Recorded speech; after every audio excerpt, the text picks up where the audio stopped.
para registros, prácticamente.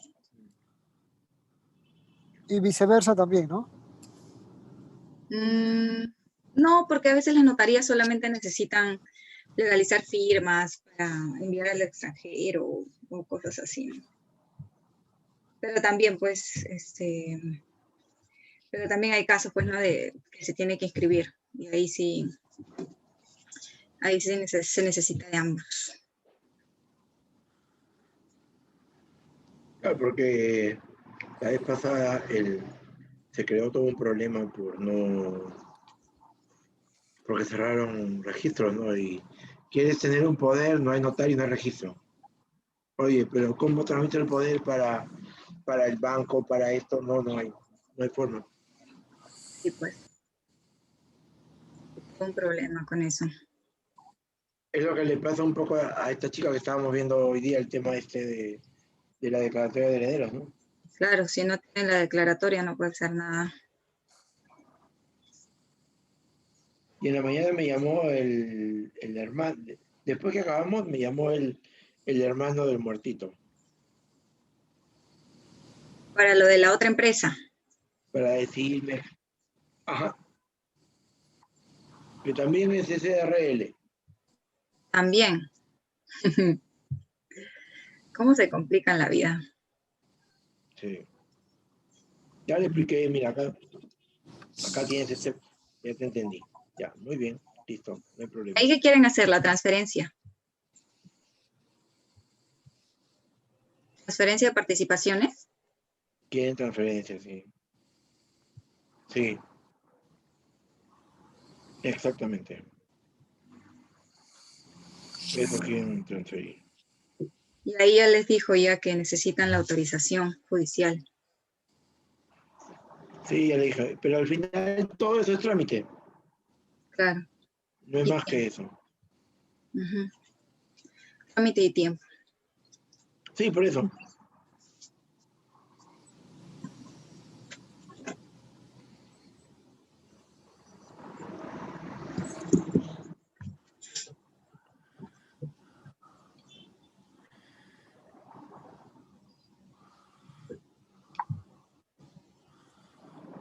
Sí, así que veremos. ¿Ya se dio tu portátil hoy día, hijita? Hoy no hay portátil. No, la portátil está trabajando. Pero es igual, se tiene que conectar en el telefonito o algo. ¿Cómo va a ser Claro. posible eso? Nada implica que no pueda comunicar, que no pueda seguir trabajando. Trabajando la portátil, concentrada. Eso es lo que él dice. Qué mala onda, Dani, qué mala onda. No, ya no dé opinión, por favor.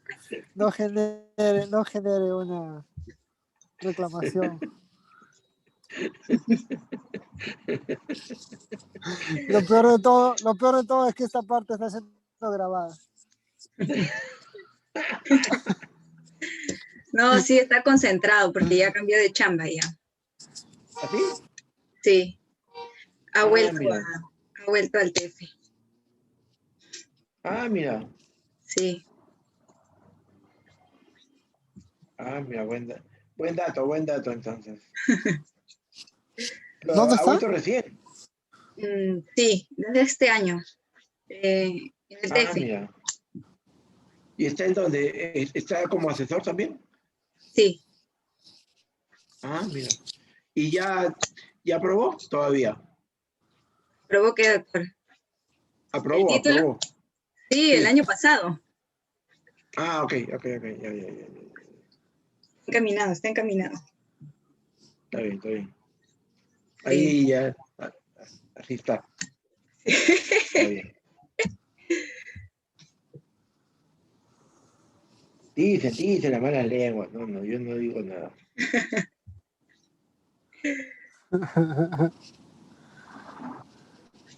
Se ríe, Dani, mira, qué malo. Dani. Está metiendo cizaña, doctora. No, jamás. Jamás lo olía. Ya uno ya está acostumbrado ya.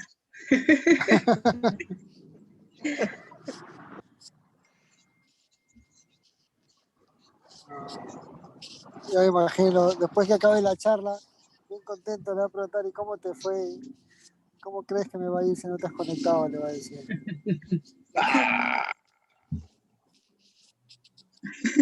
Qué malo, Dani. No, ya me decía buena suerte, buena suerte. Ay, Vaya. vamos a...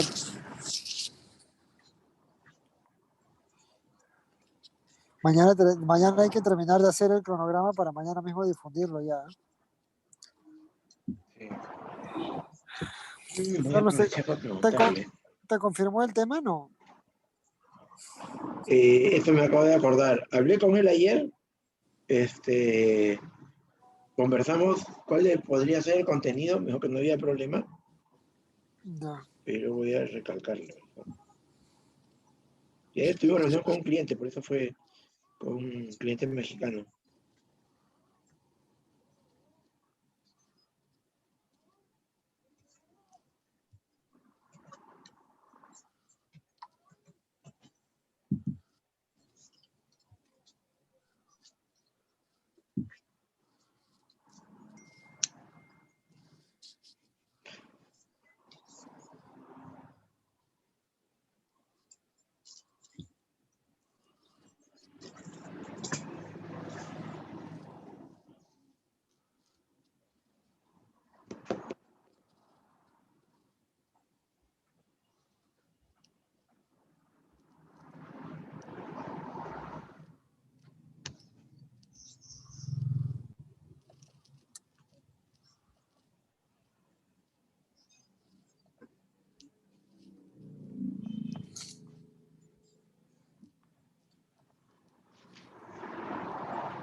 Damos las buenas tardes a las personas que se están conectando. En unos instantes más vamos a dar inicio a la sesión del día de hoy. Hoy vamos a conversar sobre la digitalización de las sociedades.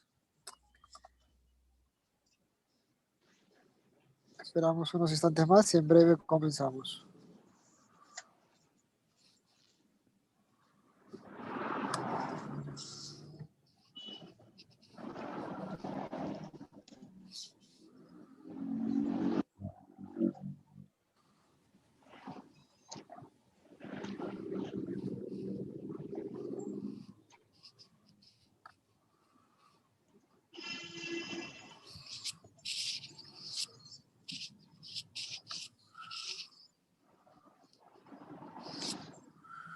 Doctora Luis, esta segunda parte, esta segunda cuarentena, ya no va a mantener los mismos efectos de paralización de actividades que sí tuvo la primera con referencia a registros públicos, notarías, ¿no? Ya están mejor preparados, ¿no? Exacto, sí, no hay restricciones para los trámites notariales, como lo vamos a ver ahora en la exposición. El Colegio de Notarios ha emitido un comunicado en donde señala que las notarías van a seguir elaborando, ¿no? Y en caso de registros también han emitido un comunicado donde señalan que van a seguir con su atención de forma virtual. No se va a permitir, por lo menos aquí en Lima o en los departamentos que estén en nivel extremo, la atención solamente va a ser de forma virtual, las sedes no van a aperturar para la atención al público. Pero ahí más adelante ya voy a explicarlo más al detalle, ¿no? Pero sí, como se ha implementado, ya tenemos implementado y se ha avanzado bastante en este año, en este 2020, con la digitalización de los procesos de la SUNAR, ahora con esta segunda cuarentena ya podemos llevar mejor la situación en cuanto a los trámites notariales y registrales, ¿no? Ha sido de algún modo un avance Sí, muy amplio sí. el que se ha dado, ¿no? Sí, un gran avance, porque si bien desde hace tiempo ya existía el SIT-SUNAR, que es el Sistema de Intermediación Digital de la SUNAR, solamente habían pocos actos que se podían inscribir a través de este sistema, ¿no? Y ahora, como vamos a ver más adelante, ya todos los actos, todos los actos inscribibles respecto a personas jurídicas pueden ser ingresados mediante esta plataforma, ¿no? Entonces, esto trae un gran avance para el sistema registral, ¿no? Entonces, la notaría emite la escritura y el escaneado de la escritura lo manda a registros públicos. Claro, la firma, el notario coloca su firma digital y lo envía a través de ese sistema.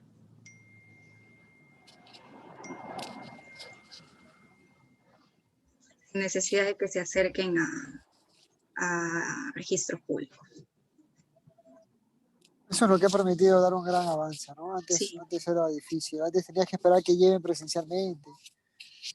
Sí, y eso, como lo voy a explicar más adelante, la diferencia entre la presentación de forma presencial y la forma virtual, hay bastante diferencia en cuanto a tiempos, ¿no? Porque permite que el proceso sea menor, el proceso para cada paso para que llegue en manos del registrador la calificación, reduce tiempo porque no cumple con todas las etapas, sino hay unas 3 o 2 etapas que se cortan en el proceso virtual, a diferencia del proceso presencial, ¿no? Y más adelante voy a explicar cuál es la diferencia y cuál es el paso a paso cuando ingresa un documento desde que se emite notarialmente hasta que ingresa a registros públicos y el registrador lo califica.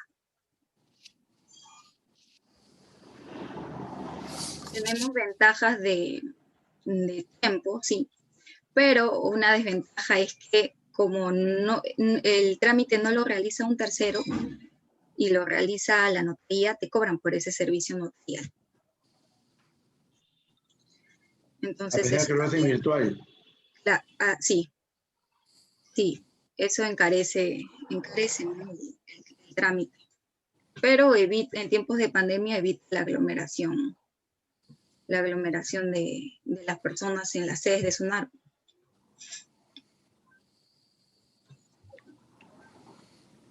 Katiuska, hace una pregunta, si RENIEC también estará cerrado. Eso sí ¿Sabe no he algo? verificado. No he verificado si RENIEC está cerrado, no. No he podido verificar eso. Pero RENIEC no tiene un proceso de digitalización como el que tiene registros públicos, no, porque hay actividades que obligan a que tengan que estar presencialmente allí. Por ejemplo, la toma de firma, huellas, foto. Claro, pero deben tener, sí, su sistema de verificación cruzada, ¿no? Que los registradores pueden verificar la información de RENIEC. Eso sí, para que funcione la SUNAR, sí necesitan verificar, ¿no? Los datos de RENIEC. Entonces, eso sí debe funcionar de todas maneras, porque si está funcionando la SUNAR, esta verificación interna que hacen los registradores, sí debe estar funcionando RENIEC en ese aspecto, ¿no? Pero para trámites, eso no podría precisar en este momento. Ahora, Dani, ¿tú has visto en la fase 2 si está incluido estos servicios de RENIEC? Me parece que no. Me parece que no. Pero también me llama la atención que de En cara general, a para el las... sector público no hay ninguna fase. El sector público no está en ninguna de las fases. Es para el privado, creo, Dani. Claro, por eso, me parece que no, pero, pero sí, por ejemplo, menciona al Jurado Nacional de Elecciones y a la OMPE. Claro, por el tema de que tenemos las elecciones acá en menos de 3 meses, ¿no? Sí, pues. Por eso es que ellos no Bueno, podrían, si cierran, no podrían atender los reclamos y todo ese tipo de cosas que ya se están presentando, ¿no? O que están en trámite. claro. Bueno, empezamos la sesión del día de hoy. Dale. Hoy vamos a conversar de la digitalización de las sociedades. La presentación del día de hoy está a cargo de la doctora Katiuska Luis, con estudios en Derecho de Sociedades y Contratos Corporativos, especialización en Derecho Corporativo y Comercial, con amplia experiencia en asesoría a empresas nacionales y extranjeras en temas societarios y comerciales. Antes de dar la palabra a la doctora Luis, le damos la palabra al doctor Carlos Rodríguez, socio principal de Parque Russell en Perú. Adelante, doctor Carlos. Gracias, Dani. Bueno, ya sabemos que a partir del día domingo arranca la segunda cuarentena. Como veníamos explicando, la fase 1 y fase 2 son las que van a seguir operando. En Lima, por lo menos, el resto tendremos que estar en nuestras casas, salvo que hagamos teletrabajo, en algunos casos, como ya se viene realizando. Dentro de esta digitalización, lo que ha hecho el Estado a través de registros públicos es permitir o dar una serie de facilidades a los ciudadanos para que puedan, a los ciudadanos de las empresas, para que no se paralice la actividad económica. Los notarios van a trabajar, por lo tanto, registros públicos, como decía la doctora, va a operar y no va a impedir que si alguien necesita algún tipo de poder o un documento, como sucedió a raíz de los bonos que comenzaron a dar el año pasado, no puede mi papá, no puede mi mamá, entonces hay que dar un poder, pero no hay notario.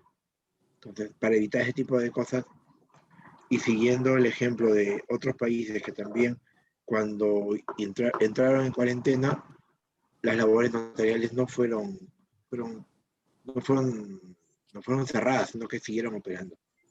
Así que un poco lo que nos va a explicar la doctora es los nuevos sistemas y procedimientos que vienen haciendo muchas notarías, más lo que es registros públicos. Adelante, doctora Luis. Muchas gracias, doctor.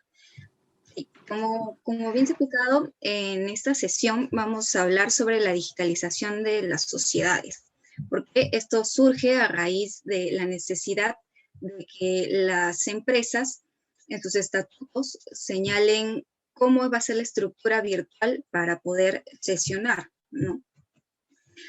Por tanto, surge la duda, ¿no?, de qué necesidades en estos tiempos de pandemia tiene una sociedad, ¿no? ¿Cómo solucionar?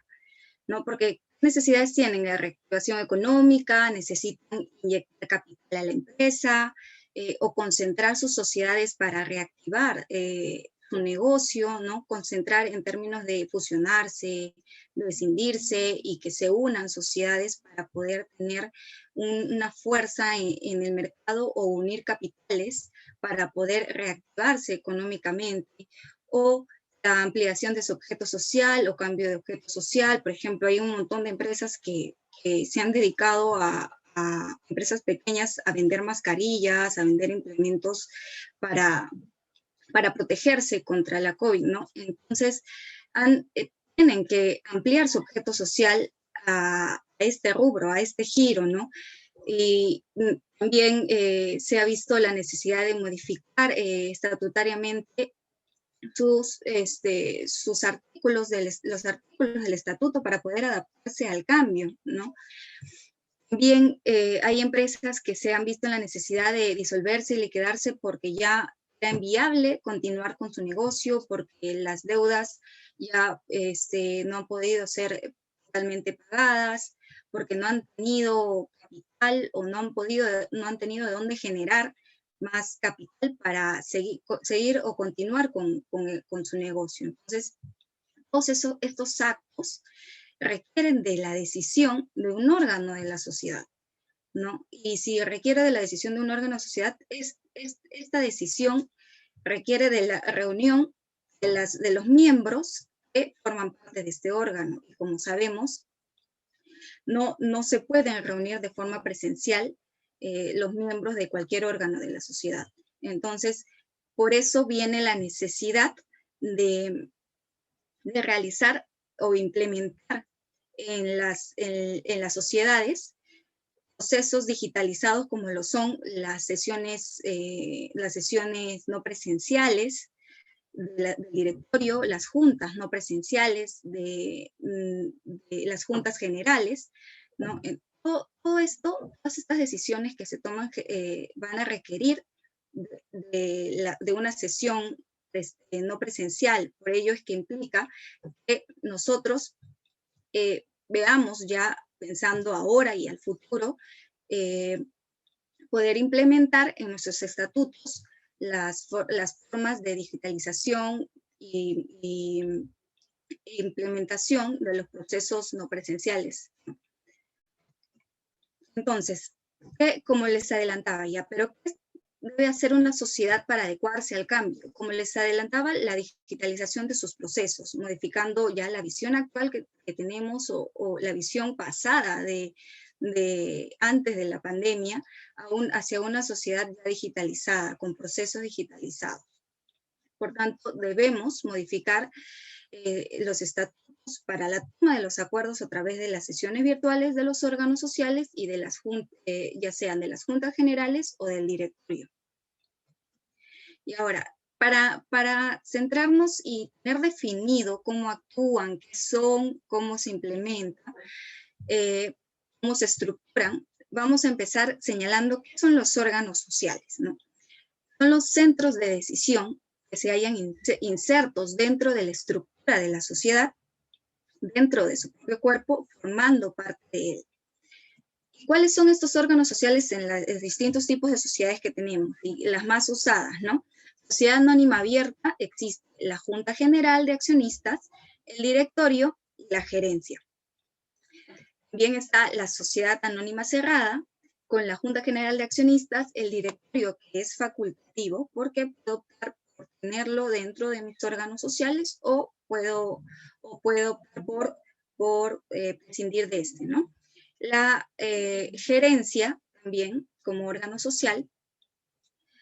En la sociedad anónima ordinaria también tenemos a la Junta General de Accionistas, el directorio y la gerencia. Y quiero aclarar que la gerencia está conformada por el gerente general o los gerentes generales y los demás gerentes financieros, gerentes legales, los gerentes que estén nombrados dentro de una sociedad o que se decidan nombrar.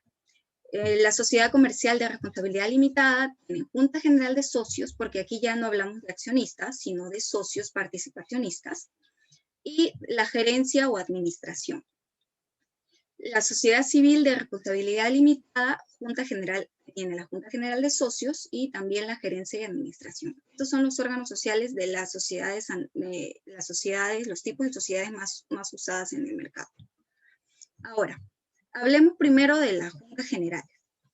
¿Qué es la Junta General? Es el órgano supremo de la sociedad. Los accionistas constituidos en Junta General, debidamente convocada, y el quórum correspondiente, deciden por mayoría que establece la ley los asuntos propios de la competencia. Los accionistas, incluso los disidentes, los disidentes quieren decir los que no se encuentran de acuerdo y los que no hubieran participado en la reunión, están sometidos a los acuerdos adoptados por Junta General. Esto quiere decir, si yo adopto un acuerdo, ¿no? Y hay un porcentaje mínimo que no afecta a la decisión, que no se encuentra de acuerdo, los que no han asistido, puedo tomar mi acuerdo y cuando ya se empiece a ejecutar, ambos, los disidentes y los que no han participado, deben estar sometidos a esta Junta General. La decisión de la Junta General.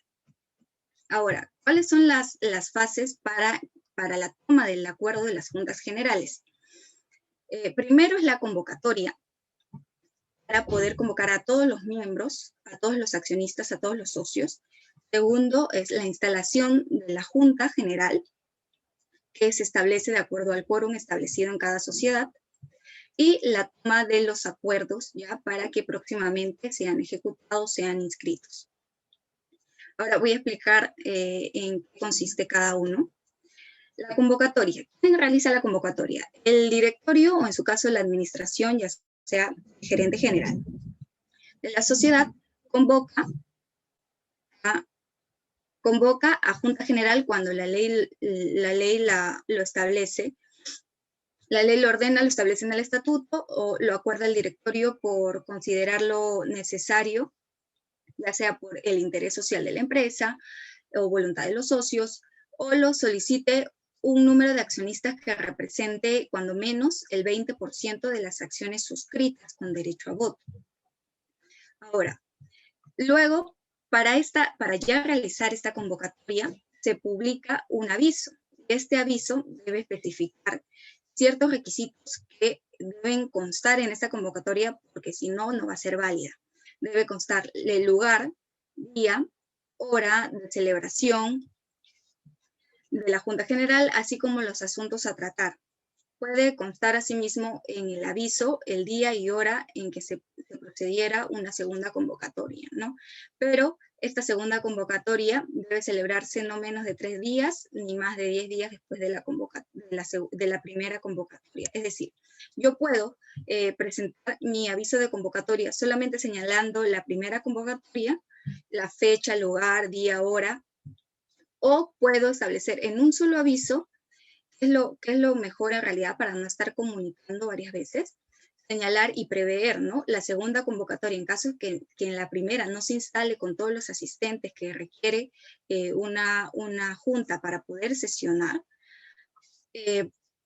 puedo señalar ahí la segunda convocatoria, pero esta tiene que ser entre los días, ¿no? Ni menos de 3 ni más de 10. Y debo colocar ahí la fecha. Ahora, los asuntos que se van a tratar en la Junta General deben estar señalados en el aviso de convocatoria. Yo no puedo tratar otros asuntos distintos a los que se han señalado ahí, porque a la hora de sesionar no van a ser válidos. Salvo que los casos que estén permitidos por ley, ¿no? Como por ejemplo una junta universal. En una junta universal están todos los accionistas, entonces puedo ahí señalar en ese acto qué asuntos yo quiero tratar, ¿no? Pero para la junta universal hay requisitos, que tengan, no solamente que tengan que estar todos, sino que todos tienen que aprobar, es decir, aprobar por unanimidad los actos que han decidido en esa misma junta celebrar. Ahora, el segundo paso es la instalación de la junta. Una vez que ya convoqué dentro del plazo requerido en la ley o en el estatuto, procedo a el día de la junta, instalar la misma, pero ¿qué verifico aquí? El quórum, o sea, los asistentes a la sociedad, los accionistas asistentes a la junta. Y se computa y se establece al inicio de la junta, y comprobando ya se procede con la instalación. Más adelante vamos a ver cómo se computa este quórum y qué quórum se necesita para la determinación y adopción de distintos acuerdos. Las acciones de los accionistas que ingresan a junta después de instalada no se computan para el quórum, pero sí pueden ejercer su derecho a voto. Entonces, si a las 9 de la mañana inicia mi junta y pasada esta llegan más accionistas, estos van a poder sí votar, pero no se van a computar para la instalación, ¿no?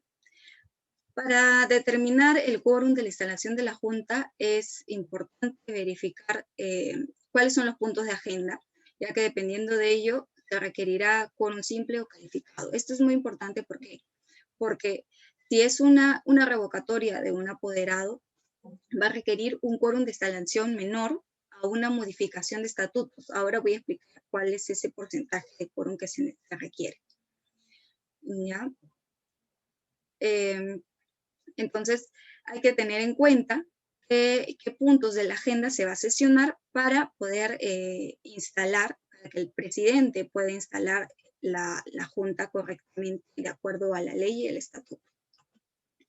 Como les decía, vamos a ver que necesitamos el quórum simple o el quórum calificado para la instalación de la junta. En un quórum simple, ya más adelante les voy a explicar cuáles son estos actos que requieren quórum simple y quórum calificado, pero primero hay que entender cómo es el quórum simple y el quórum calificado.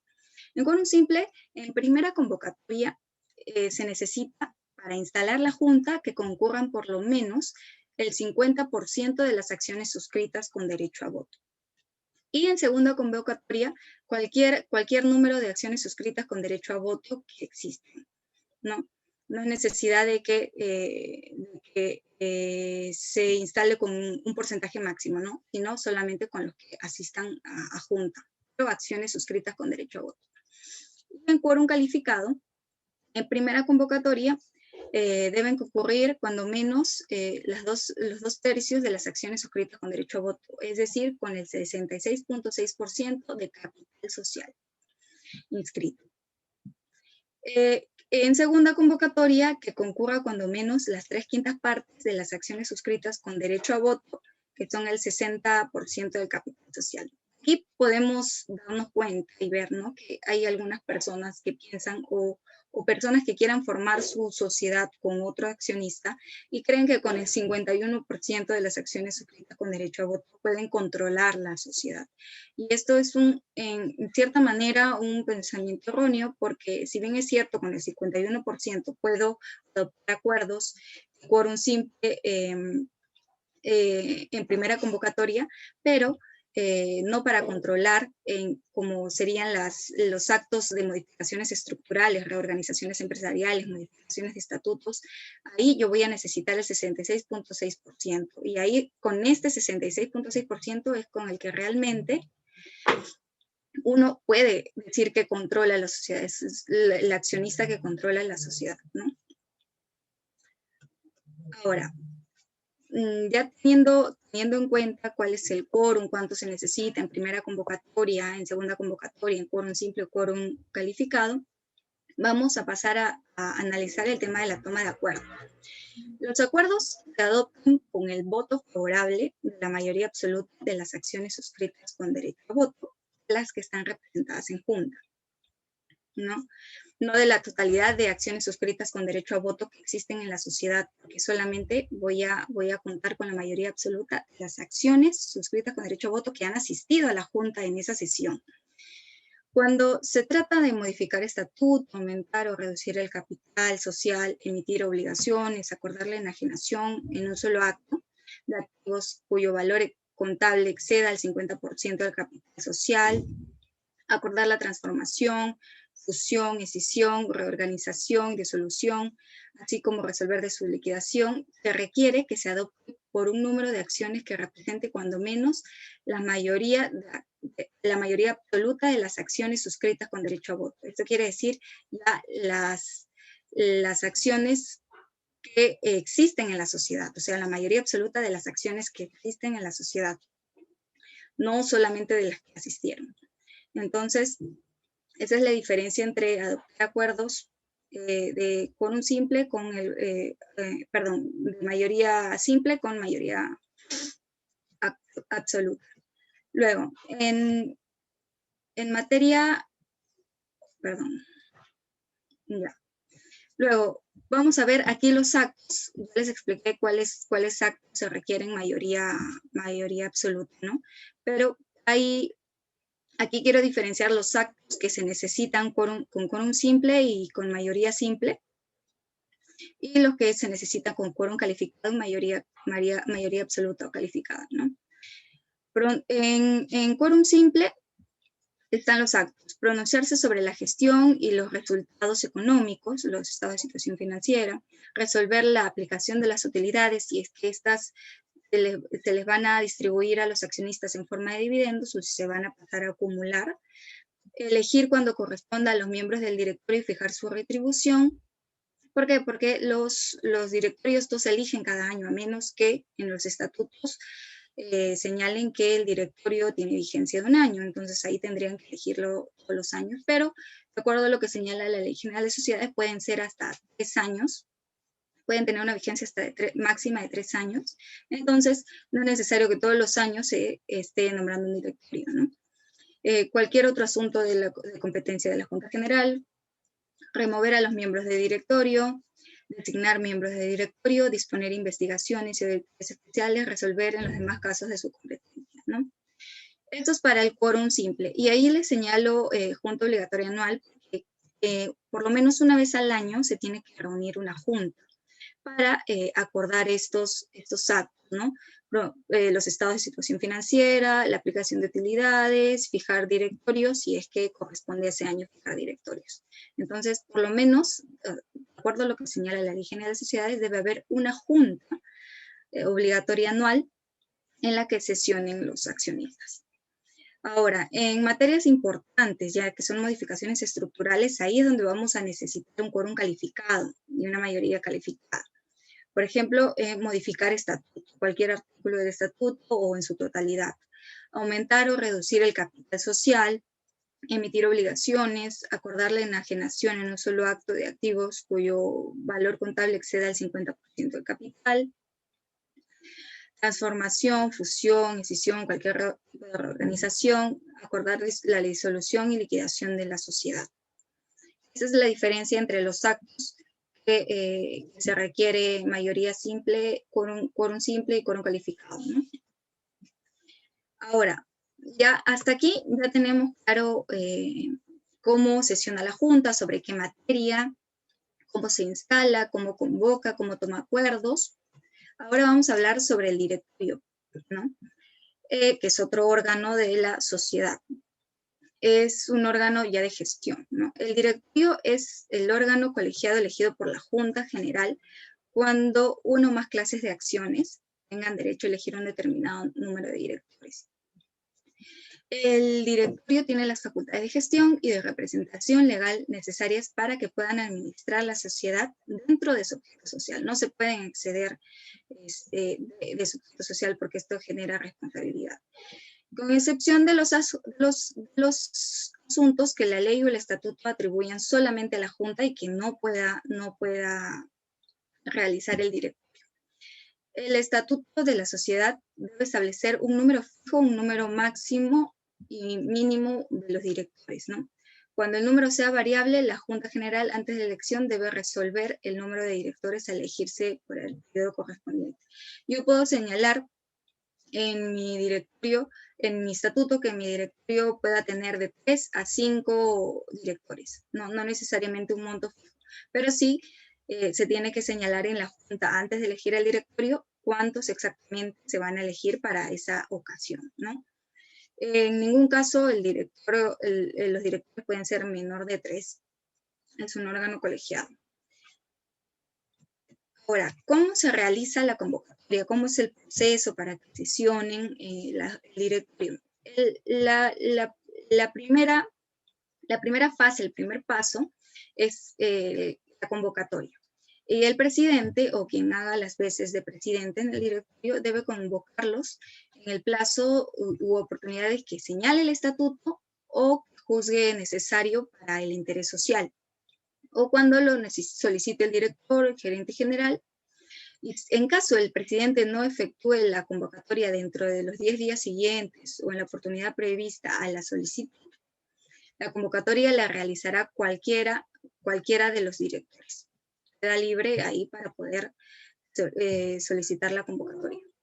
La convocatoria se efectúa en la forma y de acuerdo a lo que señale el estatuto, y en su defecto, mediante esquelas con cargo de recepción, ¿no? Tiene que haber siempre una constancia de que las personas convocadas han recepcionado esta convocatoria. Y se hace con una anticipación no menor de 3 días a la fecha de la señalada reunión. Aquí hay una diferencia porque en el caso de la Junta General se requiere una anticipación de 10 días. Aquí, 10 días. La convocatoria debe expresar claramente el lugar, la día y la hora. Esto sí es similar, es igual a la convocatoria de los requisitos, o sea, el contenido del aviso de convocatoria, tanto para un directorio y para una junta general de accionistas o de socios. Debe señalar lugar, día y hora de la reunión y los asuntos que van a tratar. Pero en lo que sí se diferencia es que cualquier director puede someter a consideración del directorio los asuntos que creen de interés de la sociedad, ¿no? Aquí sí pueden señalar si hay un punto adicional que deseen ver en la agenda, distintas a las que se habían señalado, ¿no?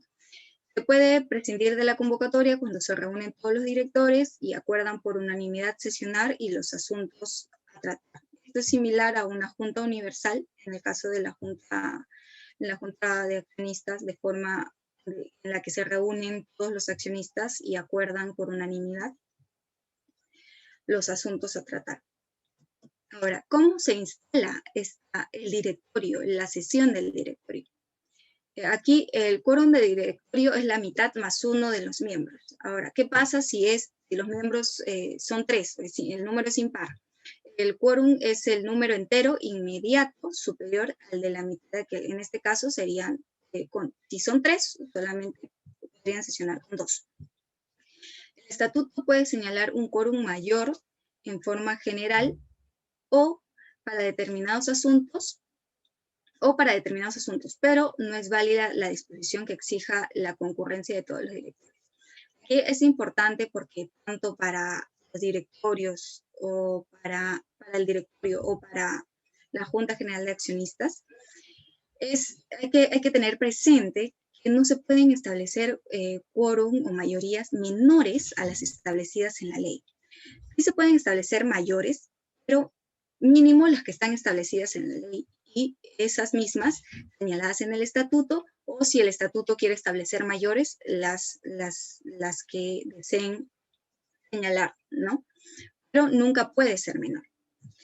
Cada director tiene derecho a un voto. Los acuerdos se adoptan por mayoría absoluta de los votos de los directores participantes y, como les decía, el estatuto puede establecer mayorías más altas.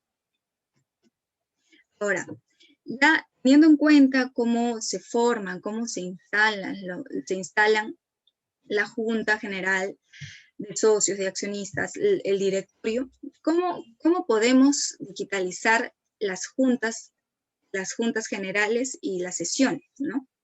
Las juntas generales y las sesiones para los directorios, estableciendo en nuestro estatuto la posibilidad de realización de juntas no presenciales, en el caso de la Junta General, y en el caso del directorio, sesiones no presenciales. Esta es la forma en que digitalizamos nuestro proceso para la toma de decisiones en una empresa. ¿Y de qué trata las juntas no presenciales?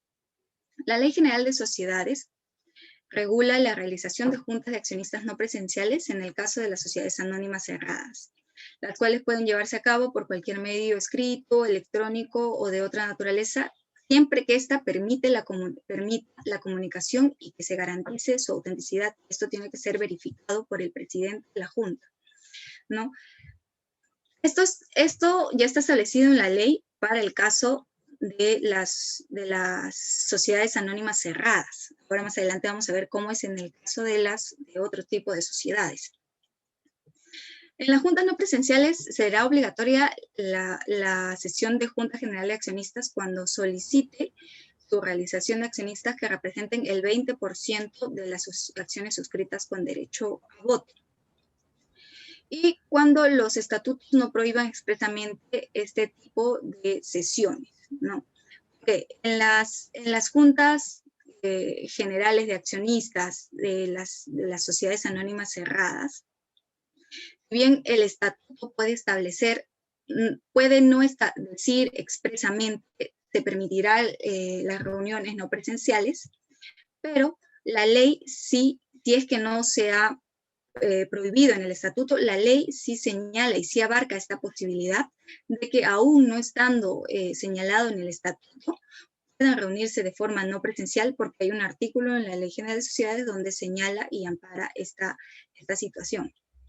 Entonces, pero si el estatuto señala una prohibición de forma expresa, no va a poder ampararse en este artículo porque ya lo está señalando el estatuto social. Ya, como les decía, el caso de las sociedades anónimas cerradas funciona así, pero ¿qué pasa en el caso de las sociedades anónimas ordinarias, las sociedades anónimas abiertas y los demás tipos de sociedades? La Ley General de Sociedades no ha establecido de forma expresa la realización de juntas de accionistas no presenciales, como se ha dado en el caso de las sociedades anónimas cerradas, ¿no? Para ello, este tipo de sociedades sí deben incluir en sus estatutos la posibilidad de llevar a cabo sesiones no presenciales. Ahí sí tiene que estar señalado de forma expresa, ¿no? La ley General de Sociedades sí regula el voto por medio electrónico o postal a través de correo electrónico. Eso sí, pero para las sesiones sí tiene que estar establecido en el Estatuto Social de forma expresa. Los accionistas, socios, según sea el tipo de sociedad, van a poder, para efecto de la determinación del quórum, así como para la votación y la adopción de acuerdos, ejercer el derecho a voto por medio electrónico siempre que éste cuente con una firma digital o por medio postal, a cuyo efecto se requiere constar con firmas legalizadas.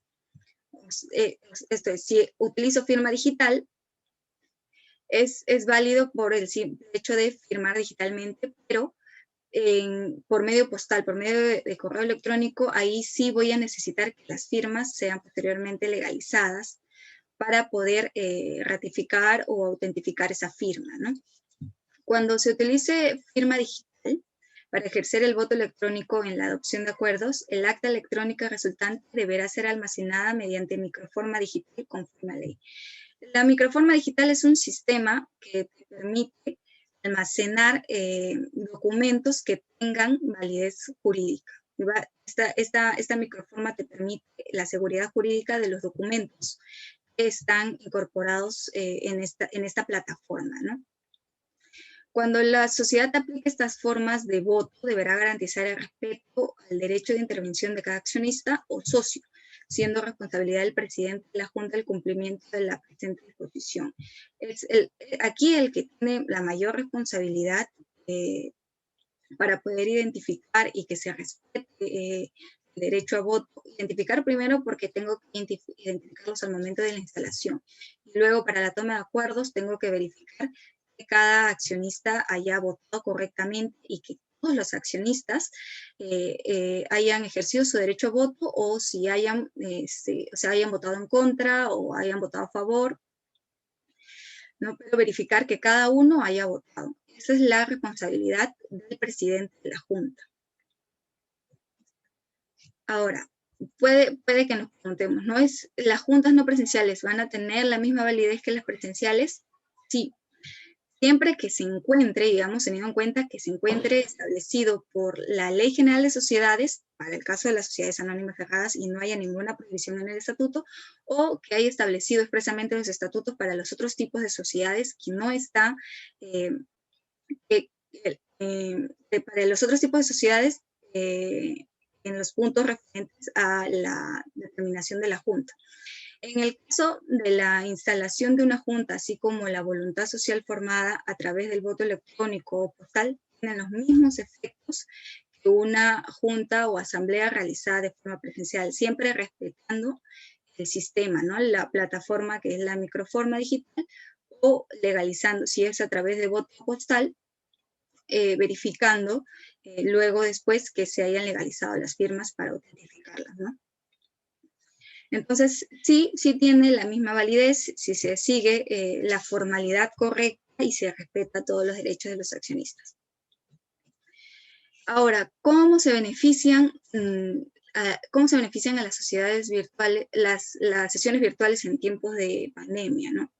Es una herramienta importante para la toma de decisiones porque, como ya bien lo decíamos, de aquí parten todos los acuerdos. De la reunión de las juntas parten todos los acuerdos para poder continuar con el negocio, para aportar capital, inyectar capital de un nuevo accionista, aumentar, reducir, transformarse, reorganizarse, o todos los acuerdos que tengan injerencia en el futuro o en el ahora de la sociedad que traigan beneficios para esta, ¿no? Una reactivación económica. Para aquí, como les decía, por ejemplo, pueden aumentar el capital, modificar el estatuto, acordar una reorganización societaria o reestructurar la administración de la empresa para un mejor gerenciamiento de la misma, ¿no? En caso no están actuando correctamente los gerentes, no informan a los accionistas, o vemos que hay cierta falta de información que no entrega la gerencia, entonces es importante que se tomen esos acuerdos y que beneficien a la sociedad hacia adelante, ¿no? Y también para la realización de la Junta Obligatoria Anual. De acuerdo a lo que señala la ley, todas las sociedades deben de sesionar por lo menos una vez al año y deben aprobar sus estados financieros dentro de los 3 primeros meses del ejercicio posterior. No, esto es, si yo tengo mis estados financieros del 2020, estos deben ser aprobados por la Junta hasta el 31 de marzo de este año. No, esto es lo que señala expresamente la Ley General de Sociedades. Entonces, por lo menos, de esta forma también se asegura que la sesión, por lo menos la Junta tenga una sesión anual, ¿no? Ya, esto en cuanto a las sesiones virtuales, cuáles son los beneficios, cómo se forman, de qué trata la junta obligatoria, las juntas no presenciales, las juntas presenciales, ¿no?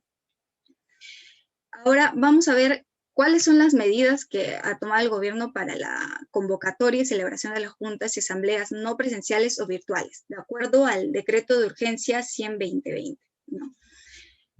Aquí este decreto señalaba que las sociedades, asociaciones, fundaciones o comités u otras personas jurídicas reguladas por leyes especiales puedan convocar y celebrar a juntas generales o especiales de los accionistas o a las asambleas generales de manera no presencial. O sea, si no estaba establecido en mi estatuto, podía yo, sin riesgo a que luego cuando lo quiera escribir, puedan invalidar mi junta, los accionistas, o pueda el registrador observarme porque no está establecido en los estatutos.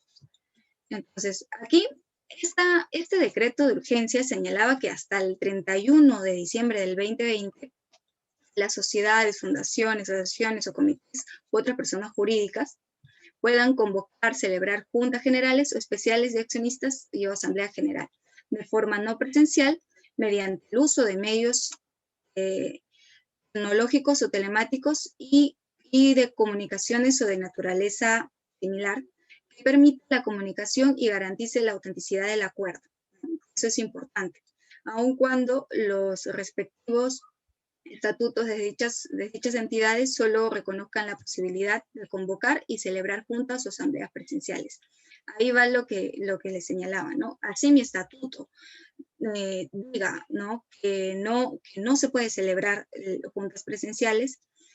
Si no lo he modificado, aún este decreto de urgencia permitía que realicen sesiones no presenciales cualquier tipo de sociedad y cualquier tipo de persona jurídica, ¿no?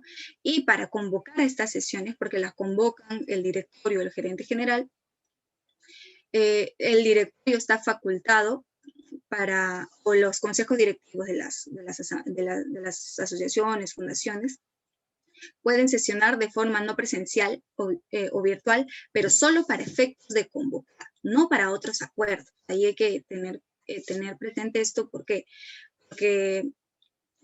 puede entenderse, ¿no? Ahora mi directorio y mi junta pueden libremente sesionar porque ya me lo permite este decreto. No, o sea, la junta sí.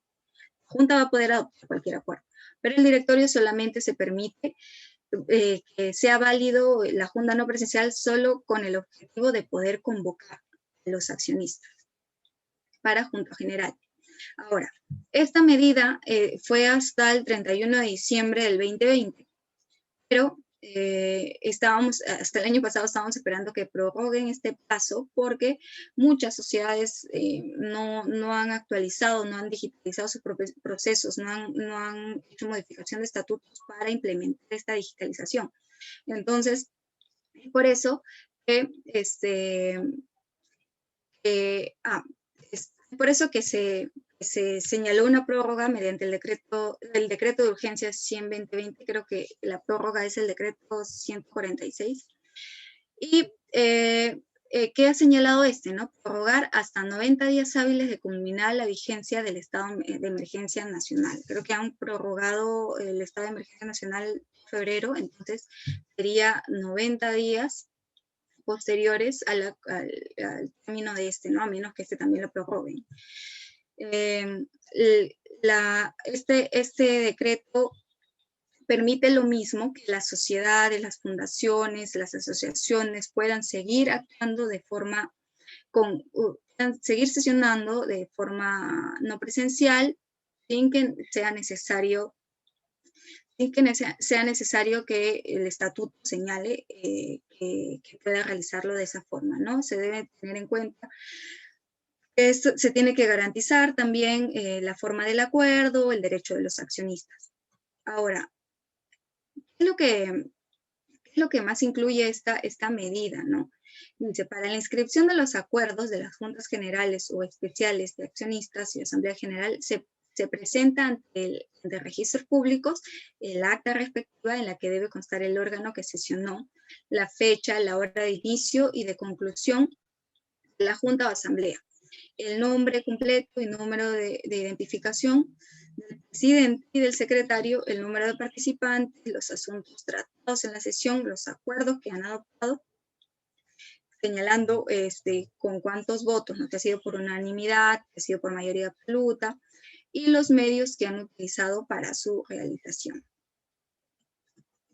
Ahora, estas son las medidas que se han adoptado para poder apoyar a estas empresas que querían reactivarse económicamente y no podían hacerlo porque necesitaban de la aprobación de sus acuerdos a través de la Junta, ¿no? Entonces, esas medidas y que hasta ahora, a la fecha, siguen funcionando y que se aconseja, si bien hasta ahora si hay sociedades que no han modificado o digitalizado sus estatutos, aprovechen que pueden desde ahora hacerlo de forma electrónica, de forma no presencial, para que en un futuro cualquier situación que pueda impedir la realización presencial de la misma ya no tengan inconveniente con esto, ¿no? Y ya tengan sus procesos digitalizados para evitar cualquier inconveniente futuro, cualquier contingencia.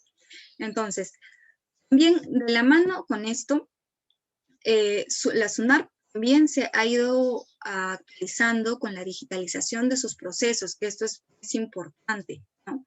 Y con ello la mano de las notarías, que también es un paso previo a la inscripción en la SUNARP, ¿no? Entonces, la SUNAT durante este tiempo ha avanzado bastante en la digitalización de sus procesos a través del sistema de intermediación digital. Bien es cierto, ya existía ya hace bastante tiempo este sistema, pero no era muy usado, incluso era un sistema lento, por así decirlo, porque también si se utilizaba el otro sistema de SUNARP en línea para solicitar vigencias colaterales, a veces se lajeaba, se paraba el sistema y no terminabas con el pago, o sea, y tenías que acercarte a la SUNARP. Bien existía, pero no era muy usado porque no era muy ágil, no era un sistema muy ágil. Entonces, es por eso que se han ido actualizando y qué es lo que nos permiten ya la SUNARP a través de su sistema de intermediación digital, es que a partir del 1 de diciembre se autorizó la presentación electrónica mediante el SIT-SUNARP de los partes notariales, copias certificadas, documentos privados con certificación notarial, de firmas y solicitudes, en general, según corresponda de acuerdo a la naturaleza y formalidad del acto, suscritos con firma digital del notario y conteniendo actos inscribibles en el registro de personas jurídicas. Acuérdense que estamos analizando el tema de las personas jurídicas. Entonces, aquí la SUNARP ha emitido esta resolución, el superintendente emitió esta resolución señalando que todos los actos inscribibles en el registro de personas jurídicas pueden ser ingresados a través del sistema de intermediación digital. Durante la pandemia y desde que inició sus operaciones, la SUNARP fueron emitiendo resoluciones sobre qué actos podían ser ingresados a través del SIT-SUNARP, ¿no? Porque fueron actualizándose de cada grupo de actos, ¿no? De todos los registros que hay en la SUNARP, ¿no?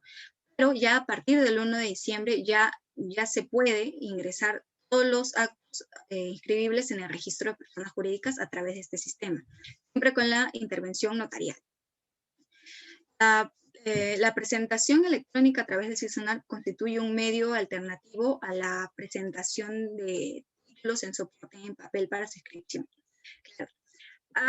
¿Qué quiere decir que yo pueda presentar de forma digital por esta plataforma de SID-SUNAR? ¿No? Que puedo sí utilizar el sistema, a través del sistema notarial, ingresen ellos al SID-SUNAR los documentos o los actos que deseen inscribir.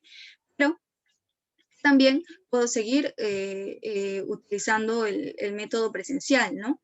Que se pueda uno acercar siempre que no sea una modificación de estatutos o una modificación, una constitución de empresa, ¿no? Porque esos actos protocolares son a través de la intervención del notario y ellos mismos lo ingresan a la SUNAR, ¿no? Pero, por ejemplo, una revocatoria, hasta ese entonces, ¿no? Una revocatoria de apoderados, un nombramiento de directorio, se podía hacer hasta de forma presencial, ¿no?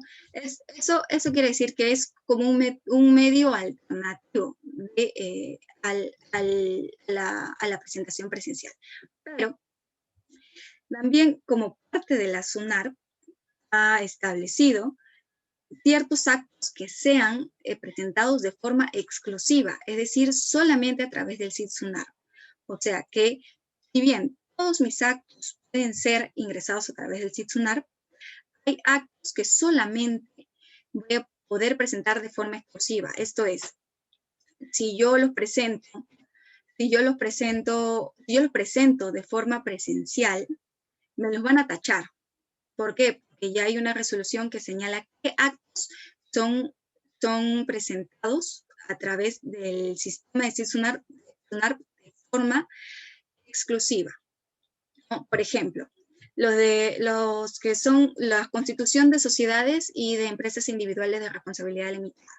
Aquí, a partir del 10 de junio, los partes notariales conteniendo el acto constitutivo de sociedades anónimas, sociedades ordinarias, sociedades anónimas cerradas, sociedades comerciales de responsabilidad limitada y empresas individuales de responsabilidad limitada, inscribirse en el registro de personas jurídicas de todas las oficinas registrales del país, se expidan con firma digital y se tramiten exclusivamente a través del SID-SUNAR, ¿no? Por ejemplo, estos actos tienen que ser a través de la presentación exclusiva del SID-SUNAR. ¿Por qué señalan exclusiva? Porque los notarios, cuando presentaban una constitución, podían hacerlo a través del SID-SUNAR o podían ingresarlo de forma presencial. Entonces, ahora solamente pueden hacerlo de forma virtual a través del SID-SUNAR. Ya no pueden ir con una constitución de una empresa e ingresarla de forma presencial. ¿Por qué? Porque el registrador se los va a tachar. Otros actos que también requieren solamente presentación exclusiva a través del SID-SUNAR es el nombramiento de gerente general y apoderado en el registro de personas jurídicas. Esto ha iniciado a partir de enero y del 11 de enero de este año y señala que las copias certificadas o partes notariales de nombramiento, remoción o renuncia de gerente general y otorgamiento o revocatoria de apoderado de sociedad anónima ordinaria, la cerrada, la sociedad comercial de responsabilidad limitada y de la CRL, tengan que inscribirse en el registro de personas jurídicas de cualquier oficina registrada del país con firma digital y se tramiten exclusivamente a través del sistema de intermediación digital de la SUNAR. Hay que tener presente esto. ¿Por qué? Porque normalmente, ¿cómo era la forma de tramitación antes de esta norma, ¿no? Si mi copia certificada, por ejemplo, la emisión fue el 10 de enero, lo puedo presentar de forma presencial, porque es antes, la emisión de la copia certificada, antes del 11 de enero. Pero si mi copia certificada salió a partir de enero y así mi acuerdo haya sido anterior a la emisión de esta resolución, mi copia vale la fecha de la emisión de esta copia certificada y a partir de ahí es que ya a través del notario voy a tener que ingresar en el SID-SUNAR la remoción, el nombramiento de gerente general o apoderado para el registro de personas jurídicas. Entonces, ¿cómo era el trámite antes de esto, ¿no? Tú solicitabas a la notaría tu copia certificada de revocatoria o nombramiento de gerente o de apoderado, y te podrían autorizar como tercero, ¿no? Como persona que tú fuiste a tramitar para el ingreso a registros públicos. Ibas tú y de forma presencial lo ingresabas. Pero ahora eso ya no va a ser posible. Solamente esto va a ser a través de las notarías, ¿no? A través de las notarías y del sistema de intermediación digital. No, ya este proceso ya no va a poder ser así, porque si lo ingresamos de forma presencial, nos lo pueden tachar. Entonces, esto sí es un avance para la digitalización de la SUNARP y de los procesos en general, porque ahora vamos a ver cuál es la diferencia y cómo verificamos que es más rápido con este sistema. Que si bien es cierto, hay beneficios y evita las aglomeraciones en las sedes de la SUNARP, sí encarecen los costos notariales, ¿no? Porque te cobran por el servicio notarial por realizar ese trámite, ¿no? Entonces, eso sí tiene su desventaja, ¿no? Pero tiene ciertas ventajas que podría uno optar y ver que es mucho más beneficioso, ¿no? Ahora, como les decía, ¿cuál es la diferencia entre la presentación física y la presentación virtual, ¿no? La presentación física, ¿cómo es el paso a paso? El notario da fe de los documentos que otorgue, ¿no? El dependiente del notario, el procurador o un autorizado, un tercero que ha solicitado el trámite, ¿no? Se acerca al registro público para realizar la presentación. Y aquí el cajero recibe los títulos, la hojita verde que se ingresa y el dinero. Y después de eso, el digitador recibe los títulos y las asigna a la sección correspondiente del registro de personas jurídicas. Dependiendo del registro, los deriva a la bandeja del registrador y físicamente al asistente, ¿no? El asistente, todo esto es de forma presencial, es como actúa la SUNARP internamente. El asistente registral recibe los títulos del digitador y distribuye físicamente a los demás asistentes, y el registrador los distribuye en el sistema, ¿no? Los asistentes registrales van a precalificar los títulos y derivan al registrador. Ellos son los que realmente califican en realidad, ¿no? Y el registrador lo que hace, si bien es cierto, se dice que calificar los títulos, pero verifican nada más que lo que hayan revisado los asistentes esté correctamente calificado, ¿no? Pero en el procedimiento se señala que el registrador público es el que realmente califica los títulos y emite el pronunciamiento, porque él es el que firma al final de la inscripción o de las esquelas de observación. El asistente registral realiza el despacho y los deriva físicamente al archivo registral en caso de inscripciones, ¿no? Porque si no, lo que hace es subir al sistema la observación. Ahora, ese es todo el paso y todo el proceso de que se lleva a un lado, luego a otro, luego a otra oficina dentro de la SUNARP, ¿no? Este es todo el proceso de presentación física. ¿Y cómo es el proceso de presentación virtual, no? Pasamos primero por la notaría, que el notario da fe de los documentos, otorga la escritura pública o cualquier otro documento, genera y paga los títulos a través del SIT SUNARP. Aquí el digitador asigna la sección registral a la que va y lo deriva a la bandeja de registrador. Luego, este registrador va a asignar entre sus asistentes los títulos, y los asistentes van a precalificar. El registrador público, luego de ello, el registrador público califica los títulos y emite pronunciamiento. O sea, aquí se evita muchos pasos antes de que inscriba u observe el registrador el título, ¿no? Y por lo tanto, se hace mucho más rápido. Y los títulos, si bien es cierto, se tienen tiempo de calificación de 7 días hábiles, estos pueden ser calificados en menos días, y es la ventaja de que a veces muchos empresarios quieren que los títulos se escriban de forma rápida para que puedan solucionar sus problemas, para que puedan, no sé, si es que quieren nombrar un apoderado, otorgar poderes para los bancos. Entonces, esto este sistema permite que sea más célere el proceso de inscripción de los actos, ¿no? Es un beneficio, ¿no? Contra la desventaja de que sí es un poco más caro por el tema notarial, ¿no? Como les decía, ¿y cuáles son las ventajas del sistema de intermediación digital? ¿No? Es cero papel, no hay soporte, en papel no hay que llenar formularios ni imprimir los documentos. Minimiza los procesos y por ende el plazo de ejecución, de ahorro de tiempo, no es necesario desplazarse hasta la oficina registral. Evita las falsificaciones, pues el notario es responsable de la presentación a través de la expedición del parte notarial o documento de forma digital. O sea, ahí ya ningún tercero va a poder intervenir para alterar ningún documento. Es una medida eficaz y eficiente contra la propagación del COVID-19, pues evita las aglomeraciones en las oficinas registrales y la manipulación de papeles, ¿no? Y fomenta también la reactivación económica. Ya, esas son las ventajas del sistema de intermediación digital. Como vemos, hay muchas ventajas, sobre todo ahora que tenemos que evitar las aglomeraciones y también necesitamos inscribir los actos, ¿no?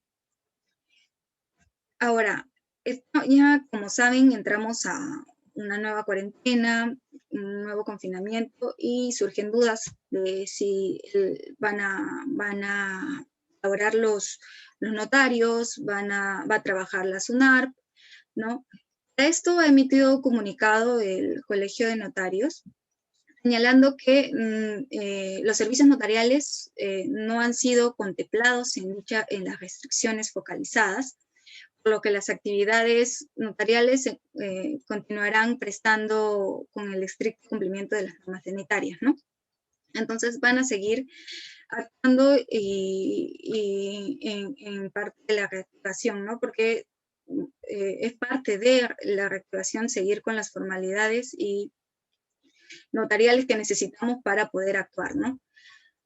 Y también la SUNARP también emitió un comunicado señalando que ante las medidas de este nuevo confinamiento, la SUNARP no tendrá atención presencial en las oficinas registrales ubicadas en los departamentos de Ancash, Apurímac, Huánuco, Huancavelica, Ica, Junín, Pasco, Lima y la provincia constitucional de Callao. O en estos departamentos que son de nivel extremo, todo va a ser de forma virtual a través del SIT SUNARP con intervención notarial, ¿no? También este comunicado señala que estas medidas de inmovilización social obligatorias serán aplicadas del 31 de enero al 14 de febrero. Sin embargo, les informamos que continuaremos brindando nuestros servicios de forma virtual, por lo que invocamos a nuestros usuarios a realizar sus trámites registrales a través de servicios en línea, que son los trámites de solicitud de urgencias, copias literales, ¿no? Eso es el SUNARP en línea, ¿no? Y en cuanto a las solicitudes de inscripción, se encuentran en proceso de calificación, continuarán siendo atendidas por el personal registral y podrán hacer el seguimiento del estado de sus trámites, accediendo al sistema de plataforma Síguelo a través de la página web. Y bueno, esto es todo por parte de los comunicados de la notaría y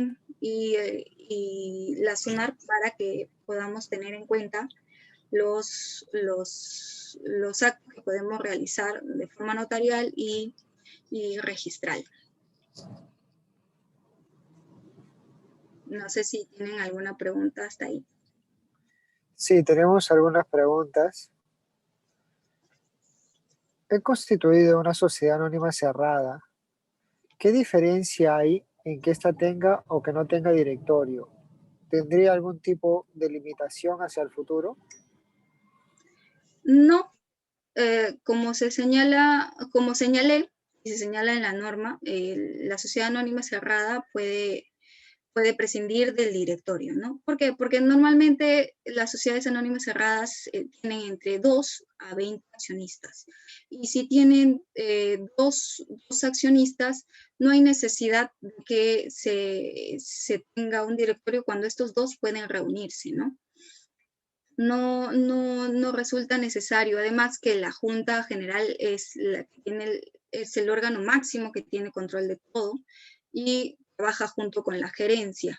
Entonces, si la sociedad constituida por pocos accionistas puede manejar y reunirse de forma presencial o virtual, según sea el caso en el que se reúnan, pueden realizarlo pueden llevar a cabo la toma de sus decisiones y coordinar con la gerencia para que ejecuten los acuerdos y ellos se encarguen ya de la administración y de la representación legal. No hay ningún impedimento si se prescinde de este órgano social, ¿no? Una asociación sin fines de lucro puede celebrarse virtualmente para constituirse, o esta norma es solamente para las asociaciones sin fines de lucro ya constituidas. No, sí puede constituir, en realidad el acto es constitutivo, ¿no? Para constituir una sociedad. No hay inconveniente si es que quieren celebrar, ¿no? El acuerdo de constituir la asociación, o pueden hacerlo por otra forma, que es mediante la escritura pública, una minuta, y se constituye la asociación si es que no es mediante junta, ¿no? O asamblea general. Siguiente pregunta. Si fallece mi gerente general de una sociedad anónima cerrada, ¿cómo deberían tomarse los acuerdos, más si el gerente es un socio de la empresa? Ya. Aquí debemos tener en cuenta dos cosas. Que si el acuerdo que van a tomar se va a inscribir, tiene que pasar primero después de la toma del acuerdo, tiene que pasar por la notaría. En la notaría se va a legalizar la firma de los accionistas, ya no del gerente general, porque había una disposición que señala, a partir de 2013 me parece, que señala que la firma de los accionistas la ratifica y declara su veracidad el gerente general. Pero en este caso, que ha fallecido el gerente general, se procede legalizando la firma de los dos accionistas o de los accionistas que sesionen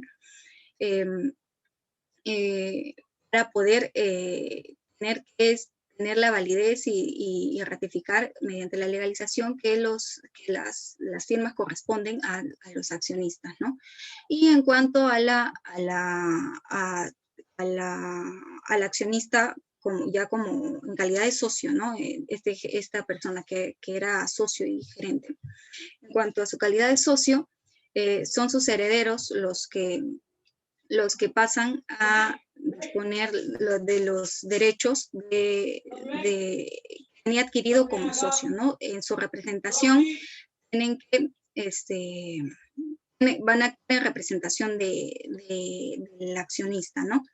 Si en el estatuto está establecido que los accionistas pueden ser representados por una persona, la sucesión nombra a un representante para que ésta pueda actuar en nombre de ella.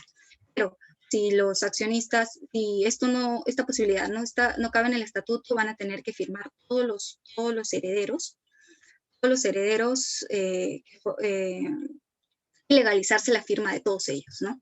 Ese es el procedimiento en caso de que exista esta situación donde fallece una persona que es gerente general y accionista a la vez, ¿no?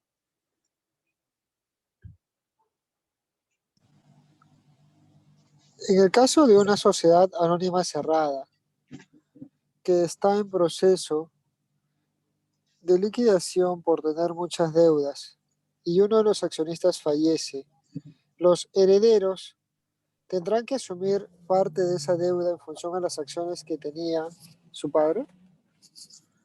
Ya, aquí tenemos que tener claro, ¿qué tipo de sociedad me dijiste? ¿Me dijiste algún tipo de sociedad? Sociedad anónima cerrada. Ya.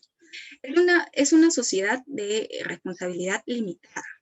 Entonces, los socios responden o sea, la sociedad responde con el capital que hay en la misma, ¿no? No pasa al patrimonio personal de los accionistas. Por tanto, en este caso, si se va a disolver, se van a pagar primero todos los pasivos y ver si es que existe algún remanente, de ahí recién se distribuye la sociedad. No va obviamente a afectar el capital que se tenga, o sea, el capital que haya aportado el accionista y que por eso se le hayan entregado acciones, sí, pero no con el patrimonio personal, ¿no? Va a afectar solamente el capital que hay en la sociedad porque con eso responden.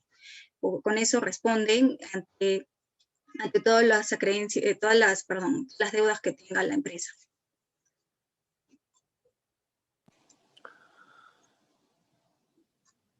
Si soy una SRL y tengo 5 socios que por la pandemia están dentro y fuera del país, ¿cómo puedo tomar acuerdos y validar que ellos están votando a favor de estos acuerdos?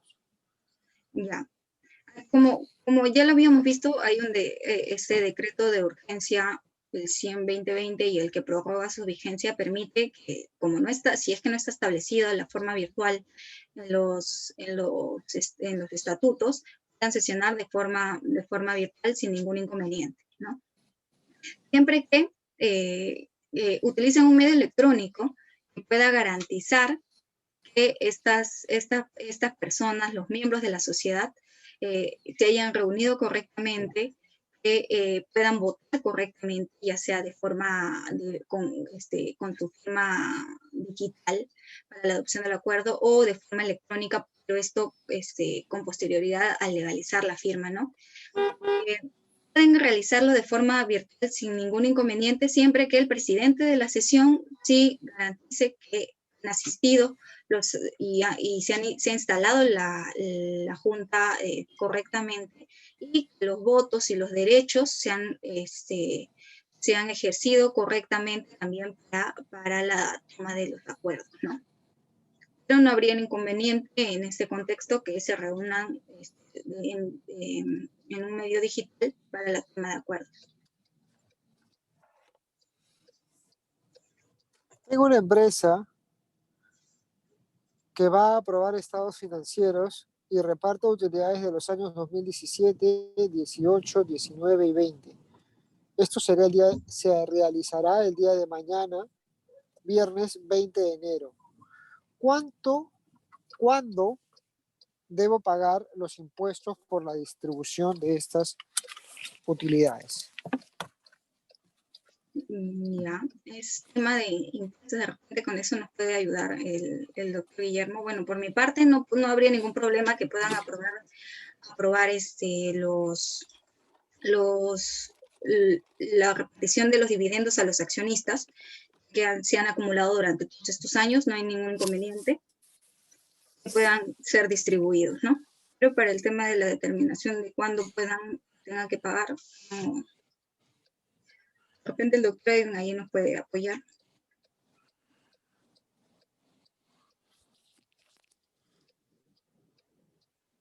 Vamos avanzando a la siguiente pregunta, si no. Ya. Siguiente pregunta. El directorio acordó que durante el 2020 solo cobrarán una dieta de $1 por cada sesión como un medio de ayudar a la empresa. El resultado de la empresa ha sido importante y desean repartir utilidades. ¿Qué porcentaje le corresponde a cada uno de ellos? ¿Cómo? ¿Puedes repetirme la pregunta, por favor? El directorio acordó que durante el 2020 solo cobrarán como dieta $1 por cada sesión que realizarían. Como un medio de ayudar a la empresa, el resultado de la empresa ha sido importante y desean repartir utilidades. ¿Qué porcentaje les correspondería a cada uno de ellos? Ya, las remuneraciones de las dietas, en caso de los directorios, lo fija la Junta General de Accionistas. Hay que verificar bien eso y hay que verificar también si el directorio ha tenido facultad o ha podido reunirse si es válido el acuerdo, verificando si es que en el estatuto se señalaba que el directorio podía reunirse para otros acuerdos que no sean solamente el de convocar, ¿no? Porque acuérdense, como les señalaba, si bien es cierto, el decreto de urgencia nos dice que la Junta, que el directorio pueda sesionar para poder convocar, más no para otros acuerdos, ¿no? Ahí sí tendría que estar señalado que pueda reunirse la Junta, el directorio de forma presencial, de forma no virtual, ¿no? Pero la Junta establece la remuneración y las dietas del directorio, y quienes deciden al fin y al cabo es sobre eso, ¿no? Sobre la distribución de las utilidades. Siguiente pregunta. Si tengo quejas o reclamos por lo que el registrador se equivocó al momento de colocar mi apellido, el DNI o los estatutos de la empresa, ¿qué debo hacer al respecto si ahora todo es virtual? Ahora sí, han establecido un formulario electrónico para la presentación de solicitud de rectificación por error material del registrador, ¿no? Antes era de forma presencial, tenías que ingresar tu solicitud, señalando que el registrador se ha equivocado en señalar tal cuando debió ser tal. Ahora ya se puede hacer de forma electrónica y puede rectificar el registrador ese error material que ha cometido, ¿no?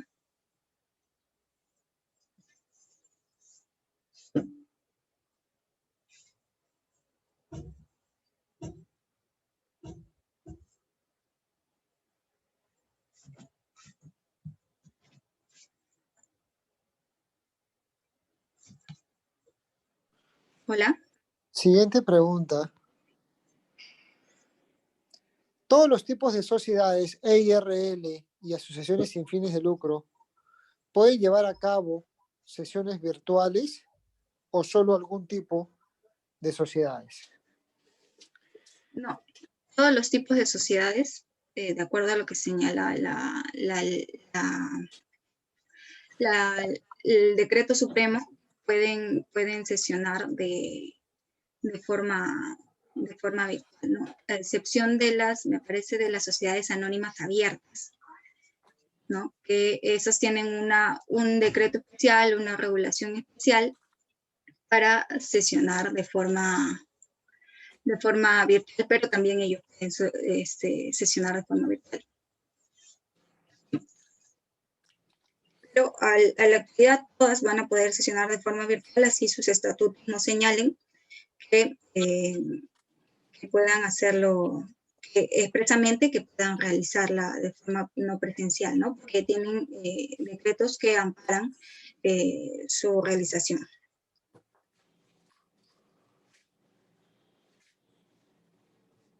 Soy un gerente general extranjero que estoy por pandemia en el país. ¿Cómo podemos llevar a cabo adelante los acuerdos si no estoy en el país para legalizar mi firma en las actas de accionistas? Ya, ahí tendría que acercarse al consulado de Perú en ese país para que puedan legalizar su firma. Y después, pero primero lo que se tendría que hacer es que firmen digitalmente los accionistas, ¿no? Y después de ello, este gerente general pueda llevar al consulado de Perú en el país donde se encuentre para que puedan legalizar su firma y luego enviar este documento, ¿no?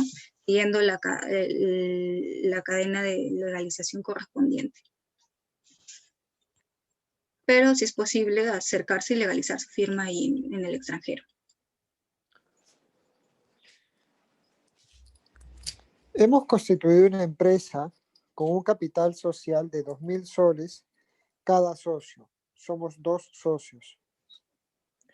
Hoy la empresa enfrenta deudas de 10.000 soles o un poco más. claramente la empresa no va a poder cubrir toda esa deuda. ¿En algún momento tendré que asumir algún porcentaje de la deuda desde mi patrimonio personal? Es No, una SAC. no. Como ya bien lo había dicho, la SAC es una sociedad de responsabilidad limitada. ¿Y qué quiere decir esto? Que la sociedad responde con el capital que tiene, no con el patrimonio personal de los accionistas. Entonces, no es que se vayan a cobrar con las deudas personales, las deudas que tenga la sociedad, no, sino solamente va a ir contra el patrimonio de la sociedad.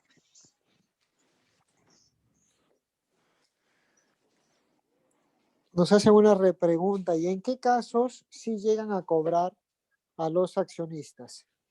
En otros tipos de sociedades, por ejemplo, me parece la sociedad civil ordinaria, ahí sí tiene responsabilidad ilimitada.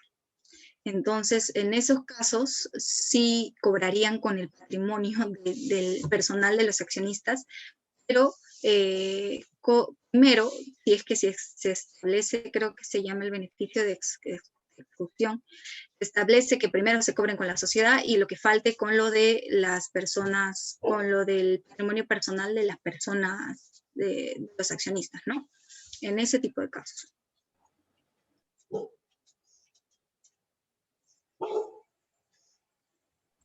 Siguiente pregunta. Somos miembros de una asociación sin fines de lucro, pero el presidente ha fallecido por la COVID. ¿Cómo puedo hacer para convocar a la asamblea para elegir su reemplazo? Ya. Ahí el estatuto debe señalar que se puede convocar con un porcentaje de asociados. Entonces, en ese caso, siguen esa formalidad para poder convocar correctamente a la asociación, a la Asamblea General, ¿no?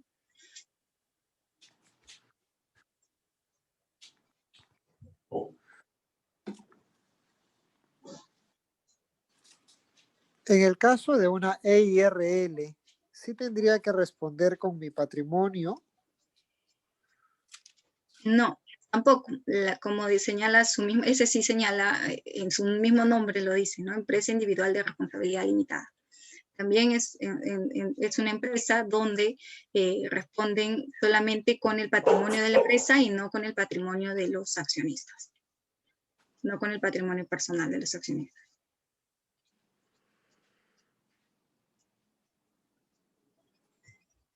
Vamos a desarrollar la pregunta previa de índole tributario.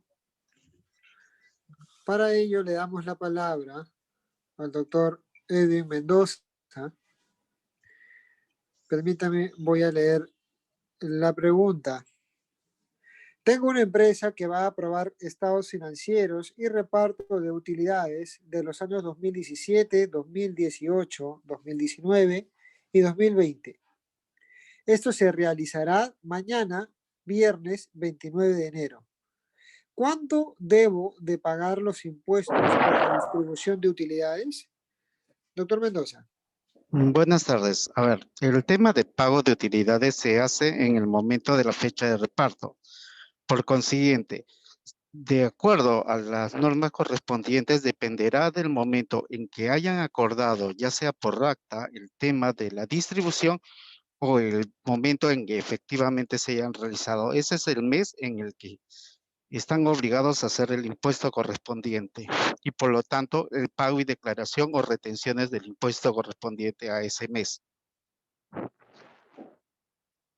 Por lo tanto, si ustedes en los años que han mencionado han señalado en actas la fecha en el mes de acuerdo, ese mes correspondería a su pago. Por consiguiente, si han señalado que todos los acuerdos, todos los pagos, todas las aportaciones se van a realizar el día de mañana, pues entonces el pago se realiza en ese momento y corresponderá a su pago o su declaración en el mes siguiente.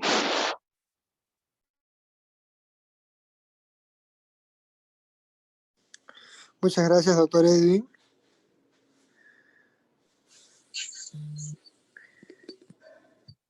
Hemos terminado con el desarrollo de las consultas que se nos han formulado. Por supuesto, agradecemos a la doctora Luis por la absolución a todas las dudas. Invitamos a todos los participantes que puedan acompañarnos el día de mañana. Tenemos nuestro consultorio legal. Antes de cerrar esta presentación, le damos la palabra al doctor Carlos Rodríguez para el cierre respectivo. Adelante, doctor Carlos. Gracias, Dani. Bueno, muchas gracias, doctora Luis, por la charla. Creo que es interesante conocer cómo es que funciona, cómo viene funcionando tanto los notarios como los registros públicos ahora en plena pandemia, y ya por lo menos estamos seguros que por más cuarentena que haya o que nos guarden en nuestras casas, los notarios van a poder seguir trabajando y los registros públicos también, con lo cual esa parte de las actividades no se va a detener. Así que muchas gracias a ella, muchas gracias por la respuesta, a todos los que nos han seguido tanto por Facebook como por Zoom, y buenas noches a todos. Muchas gracias a todos por su asistencia. Hasta luego. Reiteramos el agradecimiento. Muchas gracias, doctora Luis. Que tengan todos muy buenas tardes. Los esperamos el día de mañana.